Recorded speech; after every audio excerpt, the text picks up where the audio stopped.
Rebonjour les amis, finalement je vous ai pas quitté très longtemps, vous inquiétez pas si vous entendez un bruit sourd, c'est simplement les rafales de vent. Aujourd'hui nous avons beaucoup de vent en Belgique, bien qu'il a tendance à se calmer, il a été plus fort cette nuit et ce matin.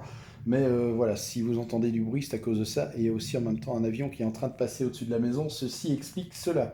Je vous ai parlé dans la vidéo précédente que je viens de tourner il y a quelques minutes de l'effet galloping des conducteurs électriques. Et bien voilà un bel exemple, je vous ai parlé justement de cet incident qu'il y a eu et qui a provoqué des pannes de courant et de gros dégâts sur le réseau électrique en Angleterre. Et bien voilà la fameuse vidéo. Alors excusez-moi, la qualité n'est pas terrible. Déjà, je filme mon écran. Je sais que c'est pas très professionnel, mais je fais avec les moyens du bord. Mais vous constaterez quand même et vous verrez un petit peu ce qui se passe avec l'effet galloping qui est dû soit à l'effet Corona ou soit au vent mêlé à la neige, à la glace et aux conditions climatiques. Clairement, dans ce cas-ci, eh bien, c'est les conditions hivernales et le mauvais temps, le vent, etc., qui sont la cause de cet effet galloping sur les câbles à haute tension et très haute tension. Voilà, je mets en play et je vous montre ça.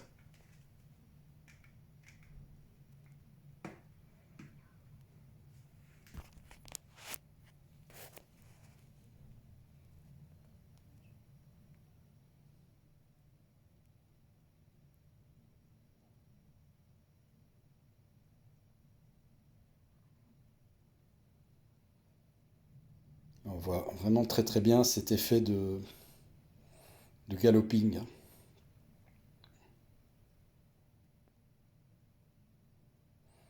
Là, vous voyez, par exemple, ici, on voit effectivement le câble qui s'est décroché de l'isolateur. La tâche est cassée. Plusieurs câbles d'ailleurs. Et puis, bon, il y a les isolateurs qui souffrent, il y a les structures, il y a le pylône également, hein, puisque c'est un petit peu comme, je vais dire, un câble rigide. Vous allez prendre un câble rigide, que ce soit du 1,5 ou du 2,5, peu importe, et vous allez commencer à le faire aller, je vais dire, à le plier, à le remettre, à le plier, à le remettre, mais à un moment donné, il va casser. Et bien là, c'est exactement le même phénomène, quoi, hein. À force, les contraintes mécaniques font que les lignes cassent, et ça provoque de grosses perturbations sur le réseau très haute tension. Ici, dans ce cas-ci, c'est une ligne 400 000 volts. Et donc, vous voyez, on voit que les câbles ondulent très fort, ce qui provoque évidemment ces perturbations et ces pannes sur le réseau avec tous ces dégâts évidemment. Voilà, je vous remercie d'avoir regardé cette vidéo. Je vous dis à très bientôt pour une nouvelle vidéo en électricité. Je vous embrasse très fort.